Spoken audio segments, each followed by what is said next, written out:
રામાયણની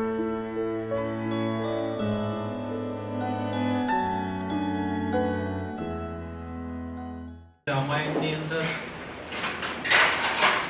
એક એવો પ્રસંગ આવે કે જ્યારે માતા સીતા ગર્ભવતી હતા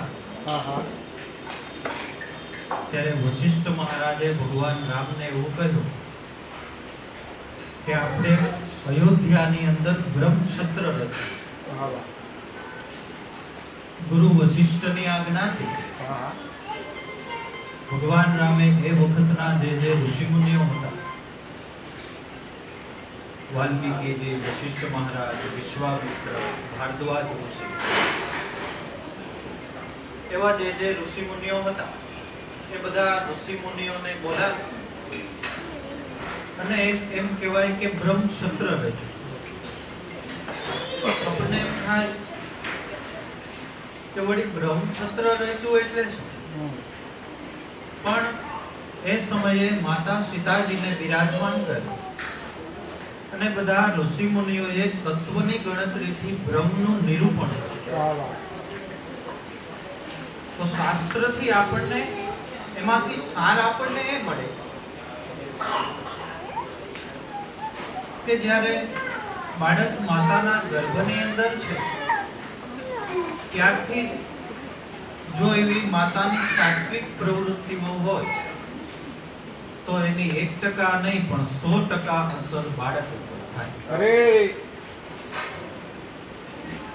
એટલે અને એમાંય આપણો ઘરનો મત નહીં, એમાંય નરસિંહ મહેતા જેવા મહાપુરુષો સાક્ષી ખોલે કે અમૃતની ઉપમા સાધુને ન રાહુની દૃષ્ટતા ન ટાળી એને નારદ પ્રહલાદે ગર્ભ સંગત કરી તો વસ કર્યા વૈકુંઠના. અમૃતની ઉપમા સાધુને ન ઘટે એટલે કે અમૃતની ઉપમા સાધુને આપીએ તો એ ઉપમા ઓછી છે, કારણ કે અમૃત રાહુની દૃષ્ટતાને ટાળી છે. પણ સંત સંગનો મહિમા, સત્સંગનો મહિમા, જ્ઞાનનો મહિમા કે નારદ પ્રહલાદે ખાલી ગર્ભ સંગત કરી તો વસ કર્યા વૈકુંઠના. ખાલી ગર્ભ સંગત. એમ કહેવાય છે કે જ્યારે માતાના ગર્ભની અંદર પ્રહલાદજી હતા ત્યારે એની માતાએ કોઈ એવો સંતનો સમાગમ સત્સંગ કરે, એ જ્ઞાન પ્રહલાદજીને દે. જોકે વિજ્ઞાન કદાચ આ વાતને માને કે ન માને, પણ મહાપુરુષોના મતથી સાબિત છે કે ખરેખર એની અસર થાય. ખરેખર એની અસર થાય. જ્યારે કોઈ પણ સ્ત્રી ગર્ભવતી હોય ત્યારે કોઈ સારા પુસ્તકનું વાંચન કરે, કોઈ એવા મહાપુરુષોનો સત્સંગ સાંભળે, કોઈ એવી સાત્વિક પ્રવૃત્તિઓ કરે તો એની અસર જરૂર બાળકની અંદર થાય છે. કારણ કે અત્યારની લેટેસ્ટ વિજ્ઞાન ટેકનોલોજીએ પણ એક વાત સાબિત કરી દીધી છે કે માતા પિતાના જે અમુક સંસ્કાર છે એ બાળકમાં તો આવે જ છે. એ બાળકમાં આવે જ છે. એટલે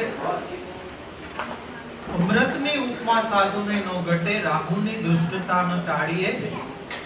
પણ નારદ પ્રહલાદે ખાલી ગર્ભ સંગત કરી તો વસકીરા વૈકુંઠના થેને તારા દાસના દાસની નિત્ય સંગત વિના ભ્રષ્ટ થાય ભુદ્રા મન. એટલે એવા મહાપુરુષો સંતસંગ સત્સંગ એનો વિશેષ મહિમા એટલે કહેવામાં. તો બાળકને માટે માતા છે ને એ પ્રથમ શિક્ષક છે. બાળકને માટે પ્રથમ શિક્ષક માતા છે. બાળકને માતા કોઈ પણ પાઠ ભણાવી દેશે એમાં બાળક સમજાય. માતા એમ કે આ તારા પિતાશ્રી છે, પછી બાળક બીજો પ્રશ્ન નહીં કરે, એ માની લેશે. માતા એમ કહેશે કે આ તારા કાકા છે, એટલે બાળક પ્રશ્ન નહીં કરે, સંશય નહીં કરે બાળક. પણ મુદ્દાની વાત એવી કે માતાને કોઈ એવા જો બ્રહ્મનિષ્ઠ ક્ષત્રિય મહાપુરુષનું વડવું થયું હોય તો એને આ બધી ખબર. અરે વાહ. તો એ બચપણથી એવા બાળકમાં સંસ્કાર આપે તો એ બાળક જરૂર ભક્તિશાળી જરૂર. હા, હા. કારણ કે કુસંગની અસર થાય તો સારા સંગની અસર થાય થાય. થાય થાય. કુસંગની અસર થાય છે હા તો સારા સંગની અસર થાય. થાય. એટલે માતા છે એ બાળક માટે સંસ્કારનું તીર્થ કહેવાય. સંસ્કાર તીર્થ છે માતા બાળકને. ભલે હું એમ તો આપણે છત્રપતિ શિવાજીનું નામ બહુ જાણીએ ઓળખીએ પણ અમુક એમાં જે સંસ્કાર રેડનાર જીજાબાઈને દંડ 100%. ભલે અત્યારે આપણે ગોપીચંદનું નામ જાણીએ કે ભાઈ એવું મોટું રાજ તજીને નીકળી ગયા પણ તમે એનો ઇતિહાસ જાણો. ધન્યવાદ એની માતા મેનાવતી નતર રાજ વૈભવમાં જ પડેલો. હા હા. પોતાનો જન્મદિવસ હતો. દરબાર ગઢની મધ્ય ચોકની અંદર અષ્ટપટરાણીઓ ગોપીચંદને સ્નાન કરાવતી હતી. એ વખતે દરબાર ગઢના ઝરૂખામાં બેઠા બેઠા મેનાવતીએ દ્રશ્ય જોયું એટલે એની આંખમાંથી આંસુ પડ્યા. રાજા રજવાડાઓમાં બાજુમાં દાસ દાસી હતા. એટલે દાસીએ ગોપીચંદને સમાચાર આપ્યા તમારો જન્મદિવસ છે અને માને ગમે કંઈક દુઃખ થયું ને એના હાથમાંથી સુખ. એટલે તરત વિના પોતીએ સીધો ઝરૂખામાં જ્યાં માતા હતા ત્યાં કે માં મારો જન્મદિવસ અને તમને દુઃખ છે. જો કદાચ તમને કાંટો વાગ્યો હોય તો હું આખી વાળ કઢાવી દઉં. તમને કોઈએ કટુ વચન કીધું હોય તો હું એની જીભ કાપી. પણ ગોપીચંદ જેવો જેનો દીકરો ને એની માં રડે ત્યારે કીધું કે બેટા મને એ કોઈ દુઃખ નથી. મને તારું દુઃખ છે. કે મારું શું દુઃખ?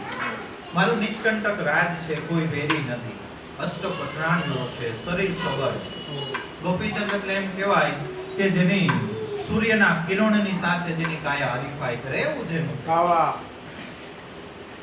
માં મને શું દુઃખ કે બેટા તે જે બધી સુખની વાત કરી ને એ બધા સુખના સીમાડા વેદ છેટા છે. કારણ કે કોઈ આજ ગયા, કોઈ કાલ ગયા, કોઈ જાવન કા તૈયાર ખડા નહીં કાયમ કોઈ કામ યહાં સિરંજ કાલ સે. તો કે માં એ તો જવાનું તો એક દી છે જ ને કે હા તારા બાપની તારા જેવી જ કાયા હતી પણ આજ સ્મશાનમાં મેં રાખ થતા બાકી છે. પણ હજી તારા હાથમાં સમય છે કાયાને અમર કર લે. કે માં કાયા અમર થાય? કે હા થાય ને. કે તો એની રીત બતાવ. કે એની રીત હું તો નહીં બતાવું પણ આપણી જ ઘોડાળમાં નવનાથ ઉમાયલો નાથ ગુરુ જાલંધરના ચરણે જ્ઞાને ને વૈરાગ થઈ ગયો અને ગુરુ જાલંધરના ચરણે ગયા અને જાલંધર ભગવાને એને શબ્દનું જ્ઞાન આપ્યું અને એ જ્ઞાન દ્વારા એ અમર થઈ ગયા. તો આપણે અત્યારે અમર થવા માટેનો રસ્તો કે આકાશમાં આસન જમાવો. દાદા એક વાણી ગાય ઉતારું ઘર કર લે ને અસમાન સુરતા રાણી તો હોવે સફળ તું સંસાર લઈને જાણી પણ કર ગુરુ જ્ઞાન. તો વળી આપણને થાય આકાશમાં કેમ આસન જમાવો પણ શબ્દ છે એ આકાશનો કોને જતી ગોરખે કંઈક ચિંતામણીમાં લખ્યું ને કે સતનામ કા દિયા ડંકા તાકો મિટ ગઈ સર્વે શંકા. सतनाम की गहराई टेक ताको मिट गई जमकी वेट. सतनाम का ऐसा आधारा वैकुंठ माही खेले नो धारा. सदगुरु ये हम पर मेहर किया तो भव सागर से तारी लिया. अवधूत अवधूत काय सु बोलो 21 ब्रह्मांड ना ताड़ा खोलो. जब दाड़ा कूची आवे तो कोई चलो मेरी साथ. सदगुरु है मेरा संगी तो मेरा मन राम सुरंगी. सुरती हो गई राजी देवी हो गई हजूर. निज नाम चढ़्या है घट में भरपूर. अलख अहु में देखा लागत सबने मीठा. मूल कमल की अद्भुत का जारा ત્યાંથી જરતા है ये तंत का पारा. नाभि देख ले भाई तो सेजे त्रिवेणी नाय. त्रिवेणी तंत की माय बैठ के गगन में जाए. गगन में आसन की ना वो जोगी जुगो जुगो. જાલંધર ભગવાને આ રીત બતાવી. ભલે આપણે ગોપીચંદને વખાણીએ પણ પેલું સંસ્કાર રેડનાર એમાં એની માતા બદાલસાનું નામ આપણે સાંભળ્યું છે. લગ્ન કરતા પહેલા એમના પતિ ઋતુધ્વજ સાથે એને ઠરાવ કરે કે જે સંતાન રૂપી સંતતિ થાય એની ઉપર મારો અધિકાર લાગે તો લગ્ન કરવા. વાહ વાહ. કે દેવી તમને છું. એક પછી એક બાળકના જેમ જન્મ થતા હતા રાજકુમાર. ઓહો. પણ તત્વજ્ઞાનના હારડા ગાય ગાય અને ઋષિકુમાર કુંવર પારણીએ ઝૂલો ઝુલાવે માતા મદાલસા ગાવે હાલરડામાં અભેદ આનંદ. આપણી જેમ નહીં ઓલું મારો છોકરો ડાયો પાટલે બેસી નાયો પાટલો ગયો ફસી એવું ગાવે હાલરડામાં અભેદ આતંક. શુદ્ધ સ્વરૂપે બાળતું નહીં કોઈ તારું નામ. બાળક છે એની જ્યાં સુધી અમુક ઉંમર છે 5-7 વર્ષની ત્યાં સુધી એ ભગવાનનું રૂપ કહેવાય. કારણ કે ત્યાં સુધી એને મારું તારું, ત્યાં સુધી એને મારું તારું નથી એટલે ત્યાં સુધી કેવળ ભગવાનનું રૂપ કહેવાય. પણ જો માતા પિતા સંસ્કારી હોય અને હજી કોરી સ્લેટ હોય તો ત્યારથી જ જો એને સંસ્કાર રેડવામાં આવે તો જરૂર એ બાળક ભક્તિશાળી. કારણ કે કોરી સ્લેટ છે, ભગવાનનું સ્વરૂપ છે અને મારું તારું નથી. તમે એને બચપણથી જેવા સંસ્કાર આપો એવામાં ઉતરે નહીં કોઈ તારું નામ. એટલે જે સદગુરુએ આપણને નામ આપ્યું એ અનામી નામ છે. એનું કોઈ પદાર્થ હોય તો એ પદાર્થ આપણને દેખાય, પણ નામ છે એ નામ રૂપ અને ગુણથી પર છે એટલે એને અનામી નામ કહેવામાં આવે. પણ આપણે વાત લૌકિક ઉપર કરીએ તો બાળકનો જન્મ થાય પછી એનું નામકરણ કરવામાં આવે. એ નામકરણની પાછળ પણ આપણું બહુ જૂની સંસ્કૃતિ રહે. પહેલાના સમયમાં એવા સાત્વિક નામ પાડવામાં આવતા કે જેમાં કંઈક ભગવાનના નામ, કોઈ પણ ભગવાનનું નામ અને એની સાક્ષી ભાગવત કે ભાઈ અજામિલ મહાપાપી હતો. એ કેમ વગીરે કે એ અધમ કર્મ કરનાર વ્યક્તિ હતો, પણ એને કોઈક ઋષિ મુનિનો સમાગમ થઈ ગયો. મને અત્યારે કથા બહુ યાદ એટલે એને એવું કીધું હતું કે તારે ઉગરી જવું હોય તો તારે ત્યાં જે બાળકનો જન્મ થાય એનું નામ નારાયણ રાખે. અરે બાપા. એને ત્યાં જે બાળકનો જન્મ થયો એનું નામ નારાયણ. પણ એનું તો અધમ કર્મ જ હતું. પણ એમ કહેવાય કે જ્યારે એમનો દેહ છૂટવાનો થયો ત્યારે યમદૂતો આવ્યા એટલે એને શરીરમાં વેદના થવા માંડી. એટલે એમની રાડ ન થાય કે એ નારણિયા ઘોડજે કીધું તો એના દીકરા. પણ એમ કહેવાય કે એ અવાજ વૈકુંઠપતિ નારાયણ સાંભળ્યો. તરત એને એના દૂત મોકલા આ નરકનો નહીં સ્વર્ગનો અધિકારી છે. અરે બાપા. આ નામકરણમાં પણ હવે પિન્ટુમાં તરાય નહીં. આપણી જૂની સંસ્કૃતિ આ નામકરણનો મહિમા. એટલે કુદરતની અને આપણા જે ઋષિમુનિઓએ જે સંસ્કૃતિનું નિર્માણ કર્યું ને એની પાછળ કાંઈક આધ્યાત્મિકતા તો છે.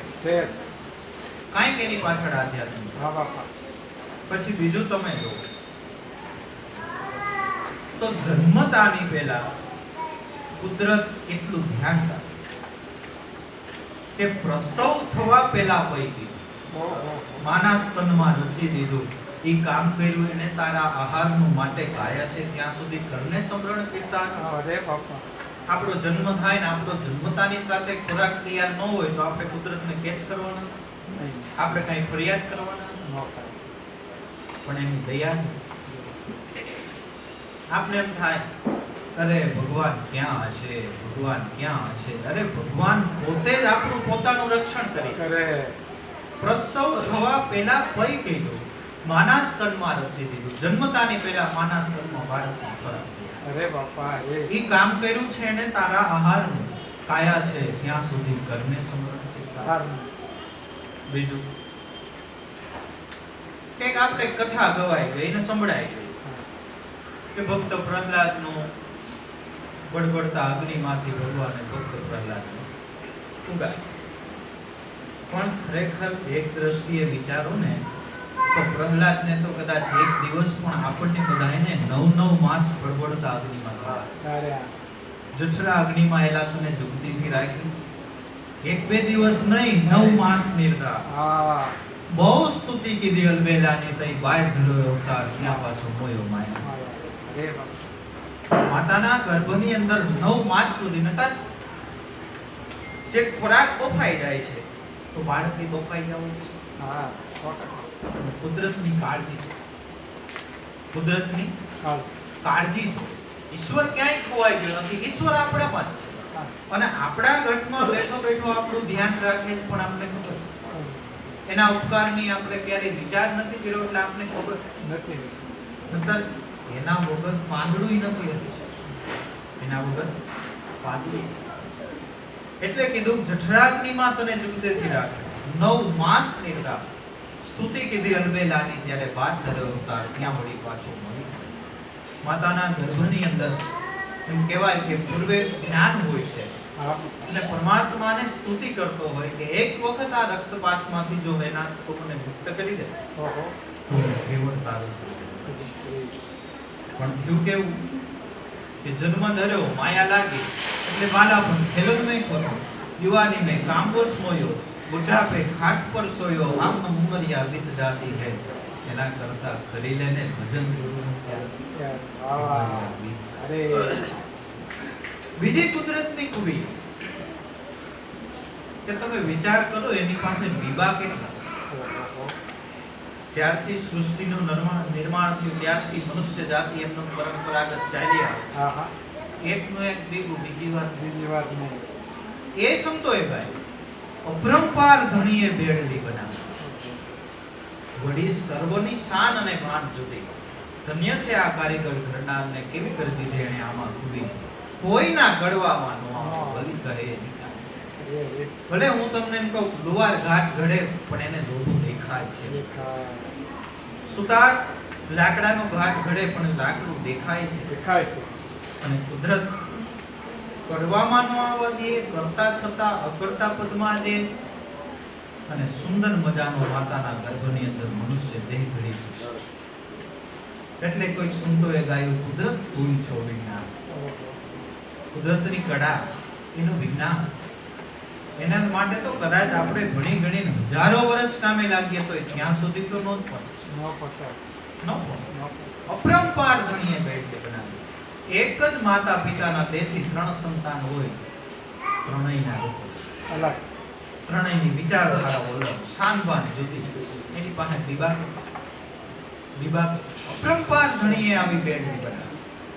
સર્વની શાનબાન જુદી. બધાનું વ્યક્તિત્વ, બધાની પસંદગી અલગ, બધાની રીતભાત અલગ, બધાનું વિચારવાનું અલગ. ઈ જે કુદરતની ગોઠવણ અને ઈ જે આપણી જેવું પ્રારબ્ધ એ પ્રમાણે આપણને આવ્યું, પણ એની બક્ષિસ જ. એની બક્ષિસ. અપરંપાર ધણીએ આવી બેડલી બનાવી, સર્વની શાન અને ભાન જુદી. ધન્ય છે કારીગર ઘડનારને, એમની કેવી કરી અને એવો મનુષ્ય દેહ બનાવ્યો. 184 ના દરેક જીવ મનુષ્ય દેહ બરાબર. કારણ કે આ દેહની કિંમત શું કામ કે પશુ કી પનિયા બને, નરકા તો બને નહીં કાંઈ. નર જો એસી કરણી કરી જાણે તો નારાયણ. અરે બાપા નરમાંથી નારાયણ આ દેહ બનાવીને બીજું વિશેષતા ચેતન કી ચટકી લાગ્યા વિના કબૂલ ન બીજે કીર્તા. ઈયળની ભમરી બને તો નરને કેટલી. વાહ આનો આ જય મનુષ્ય. અને જે સંતોના આપણે નામ આવડે, જેના શિર છત્ર નીચે આપણે બેઠા છીએ, હા બાપા. એ માને પેટે જ છે. જન્મમાં જન્મ. પણ કેટલાય માતાના દયા સિદ્ધ કક્ષાએ પહોંચી ગઈ છે. હા બાપા. એટલે આ મનુષ્ય દેહની કિંમત, બાકી બીજું છે શું? હા હા મનુષ્ય દેહની એટલે કિંમત, બાકી બીજું આમાં કઈ છે? પણ જો આ કમાણી ન કરે તો મનુષ્ય દેહ સંતોના મત પ્રમાણે ભાર. હા જો ઈશ્વર ભજનની કમાણી ન કરે તો અને આપને બધું ગમે, આ નથી.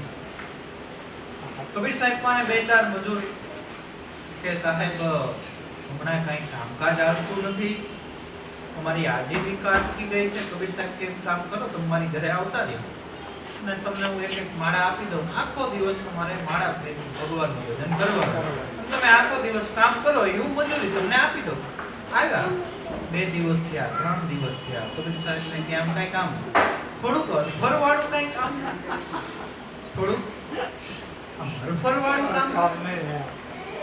એટલે ખબર છે કે ઈશ્વર ભજનની કિંમત શું છે એ આપણને, પણ કરવું ગમતું નથી. જો કોઈ સદગુરુની કૃપાથી સેવા સત્સંગ એના મહિમાથી સ્મરણનો મહિમા સમજાય તો આપણું જીવન છે એ ધન્ય. તો આપણું જીવન ખરેખર ધન્ય. એટલે કોઈના કડવામાં નો આવે વલી કહે એની કાળી. પરમાત્માનું જે જ્ઞાન, એની જે ઝીણી ઝીણી નાની નાની બાબતની કાળજી,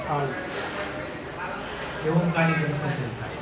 ભલે આ ડોક્ટરો ભણે પણ એક એક અવયવ ઉપર એને જો એમાં આગળ વધવું હોય તો કેટલો સમય હોય, ત્યારે એ એક અવયવ ઉપર ખાલી નોલેજ મેળવી છે. જ્યારે આમાં તો કુદરતે કેટલી રચના કરી, અને સંતોના મત પ્રમાણે તો એમ કહેવાય કે પિંડે 100 બ્રહ્માંડ. આ પૃથ્વીની અંદર કેટલાય માતાના જાયા એવા સિદ્ધ પુરુષો થયા છે. સ્થિર ભવાની કે ને તો સૂર્યની ગતિ એટલી છે. આ પિંડે 100 બ્રહ્માંડ સૂર્યની ગતિ અટકી. વિચાર ક્યારે થાય? મનુષ્ય દેહ કરીને, એટલે આ દેહ બાકી બીજું વિશેષ કાંઈ. તો ઘરની અંદર જેટલું સંસ્કારિક વાતાવરણ, સારા પુસ્તકોનું વાંચન, સત્સંગનું શ્રવણ, સારા વિચારોની અરસપરસ આપણે થતી હોય, અને એ ઘરની અંદર કોઈ નવો સભ્ય આવે તો જરૂર એમાં ભક્તિ વાસ કરે છે, એમાં કોઈ શંકાને સ્થાન નથી. અને ભક્તિભાવ વાળું જે કુટુંબ છે એમાં જે અંશ આવે એ ભક્તિશાળી જ આવે. હા બાપા. કારણ કે એની કમાઈ જ એવી હોય, તો જ એ કુટુંબની અંદર એનો જન્મ થાય, અને તો જ એની એવી કમાઈ હોય, એને જ કુદરતી જગ્યાએ. કારણ કે ભક્તિ કરનારાને ભક્તિ જ ગમે. દાદા કહેતા, અમે પૂર્વિયા પૂર્વ દેશના, અમારી બોલી સુણે હંસ કોઈ, પણ અમારી બોલી જે સુણે ને એ હંસ પૂર્વ. જેને આ માર્ગ, જેને આ સમજણ હૃદયે ઠરી છે, ઉતરી છે, એ હંસ ખરેખર ગુરુવર. ખરેખર હંસ ગુરુવર. એટલે ગુરુ મહારાજની દયાથી આપણને તો આવા સંતો મળ્યા, આપણા કુટુંબની અંદર નાના નાના બાળકોમાં આ ભક્તિભાવ છે એ આપણા માટે એક રીતે આ સમયમાં ગણીએ ને તો હારામાં હારા સુખી થયા. બાકી તમે જો કદાચ એવું માનો જાજો ધન મળી જાય સુખી થઈ જાય, એ વાતનો માન નથી. ધનની કમી નથી તોય દુઃખી છે. 100% સુખ નથી આપતું, સુખ ભક્તિ. સુખ ભક્તિ આપે છે તો આપણી ઉપર એવા શિરછત્ર મહાપુરુષના ધૈર્ય છે, એને લઈને આપણને આપણા જીવનમાં આનંદ છે. કારણ કે એની દયાથી આપણને ભક્તિ મળી, એવા સદગુરુ મળ્યા, અને જ્યારે જેવી જરૂર. બાકી તો લૌકિક કાર્ય છે, આપણા પ્રારબ્ધ આધીન છે, ક્યારેક સફળ થાય ન થાય, પણ છતાંય આપણે ગુરુ મહારાજનો વિશ્વાસ રાખી નિર્ણય કુદરત સહાય કરે જ છે, અને કરી રહ્યા છે ને આપણે જોઈએ. બીજાને માટે અટકળ છે, અનુમાન છે, આપણા માટે અટકળ અનુમાન નથી. કારણ કે આપણે અનુભવ કર્યો હોય કે આપણે ખબર હોય કે આ વસ્તુ આ એમ જ નહોતી કેમ થાય. કેવળ ગુરુ, કેવળ ગુરુ. કારણ કે આપણે તો અનુભવ કર્યો છે, આપણે તો અનુભવ. આ કોઈ કીધેલી શીખેલી વાત નથી. પીર બોલ્યા હોય એ કીધું ને કે કાને સુનીને એવી આંખે નબી સબકો કહેતા, પશ્ચિમ દરાકા પીર બાદ સબકે કહેતા. અને કુદરત મહારાજે એક દ્રષ્ટિએ બહુ સારો સમય આપ્યો. હું તો કહું હમણાં 2 મહિના તો ઈશ્વર ભજન કરવાનો જ વખત હતો.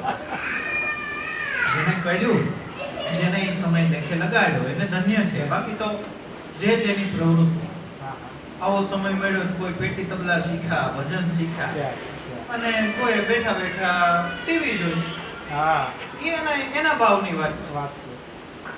આપણે ગુરુ મળ્યા તો આપણે એ સંસ્કાર જીવનમાં ઉતર્યા છે તો આપણા છોકરાઓએ એ કર્યું તો આપણે છાતી ગજગજ ફૂલે હા, અને હા. બરાબર છે. આને સમયનો સદુપયોગ. કરી. બાકી જે જેની સ્થિતિ જે જેને ગમેલી છે એ પ્રમાણે વર્તન કરે, પણ આ સમયમાં તો આપણે શું કરવું એ વિચાર લેવાનો. આપણે આપણું ઘર જાળવી, આપણે આપણા ઘરના સંસ્કાર જાળવી, ગુરુ મહારાજની બંદગી કરતા કરતા આપણું જીવન પૂરું થઈ જાય એટલે બીજું કાંઈ બસ આપણે બસ. નથી. કારણ કે જોતું તો એ દઈ દે. દઈ દીધા પછી માંગવું શું? આપણે માંગવું ક્યારે? માંગવું ક્યારે પડે? કે જે વસ્તુ આપણી પાસે નથી એની આપણે માંગ કરવી પડે. પણ આપણને અજાજી ગુરુએ એક જન્મ નહીં, જન્મ જન્મ અજાજી બનાવી. તમે હવે વિચારવા માંડો, નામથી વિશેષ દુનિયામાં શું છે? વાહ. क्या दऊं क्या दिलाऊं है नहीं कुछ मेरा, शीश काटी तेरा चरणમાં ધરું તોય સાહેબ તેરા તેરા. વાહ વાહ. શું દેવું? આપણે કુદરતે જે નામ આપ્યું એના બદલામાં આપણે શું આપી શકીએ? એટલે જે દેવું હતું, જે મનુષ્ય જન્મમાં મળવું જોઈએ ગુરુ મહારાજની દયાથી મળી ગયું, મળી. અને એમાં આપણે આનંદ છે. બાકી સમય વર્તે સાવધાન. થોડું ઘણું દાદા કહેતા ઉગારામ દાદા કે વહેલું મોડું મળાય ને ભાઈ એનો કોઈ અફસોસ નથી. પણ અમે તમારા ઘરની અંદર બિરાજમાન છે અને આંખ બંધ કરીને ત્યાં સુરતા ધરો તમે છેટા. નથી નથી બાપા. અમે છેટા નથી. નથી. ગુરુ કોઈ દી છેટા જાય નહીં, છેટા જાય ગુરુ કોઈ દી. ન કહેવાય. ગુરુ કોઈ દી દૂર જાય નહીં. બાકી સમયને સમજી, પરિસ્થિતિને સમજી અને એ પ્રમાણે વર્તવું જોઈએ. અત્યારનો આપણો એ ધર્મ છે. બસ. આપણો અત્યારનો ઈ ધર્મ છે. અમારે ઘણા એના ફોન આવે, બાપા જાજી વાર નહીં ખોટી થાય, 5 જ મિનિટ હા, ખાલી હા. દર્શન કરવા દો. એને એ નથી ખબર કે આ પરિસ્થિતિમાં બાપાને કેટલું ધર્મ સંકટ. હા, હા. આવડો મોટો સમાજ, કોને આ પાડવી, કોને ના પાડવી. પાડી. હા, હા. એક ભાઈનો મને ફોન આવ્યો, બહુ વિવેકી, બાપાને જ મળે. મને કે મેં એવું નક્કી કર્યું છે કે જ્યારે ખુલે બાપાની પરમિશન મળે ત્યારે મારે દર્શન કરવા આવું. ત્યાં સુધી આવું નથી કે મારા ઘટમાં જ ગુરુ મહારાજ બેઠા છે. મને શાબાશ. અરે. જ્યારે આવું ત્યારે મેં કીધું મને મળજે, મારે તારો વામન થાય. હા, બરાબર. અત્યારે આ સમજણની જરૂર છે. સમજણની જરૂર છે. હા. અત્યારે સમજણની આ જરૂર સમજણની જરૂર છે. આજ્ઞાનું ઉલ્લંઘન કરીને દર્શન કરવાનો મહિમા છે. નથી. ગુરુની આજ્ઞામાં લઈ અને ભક્તિમાં ચાલવાનો મહિમા. બસ. આજ્ઞાનું ઉલ્લંઘન કરીને દર્શન કરો ને એમાં શું કરો? અને ગુરુએ તો એમ કીધું છે કે ભાઈ તારે મને ગોતવા પગલું ક્યાં આગળ ભરવું પડે? હા. કોને સતારે કે સુદાસે કોકે ગાયું ને કે ભાઈ છોડા કે જાત હે નિર્બલ જાની મને, પણ હૃદયમાંથી તો વયો જા હા. તો મળત ગુરુ. ઘટમાં પરમાત્મા સદગુરુ બિરાજમાન છે. એ આપણી ધ્યાનની મુક્તિ છે. એ કોઈ દિવસ આપણાથી દૂર જાય એમ નથી. પણ થોડીક સુરતા જો આપણી એમાં હોય તો આપણને એનો અનુભવ થાય. અને ક્યાંય અટવાણા હોય તો અંતરથી જ તમને પ્રેરણા મળી જાય, દીકરા આમ તો 100% મારી વાત. ત્યાં સુધીની તો સાક્ષી, હા, હા. ત્યાં સુધીના તો પુરાવા. મજા છે. એ ભાવમાં રહી અને કાયમ આપણે આનંદ કરવો છે. જય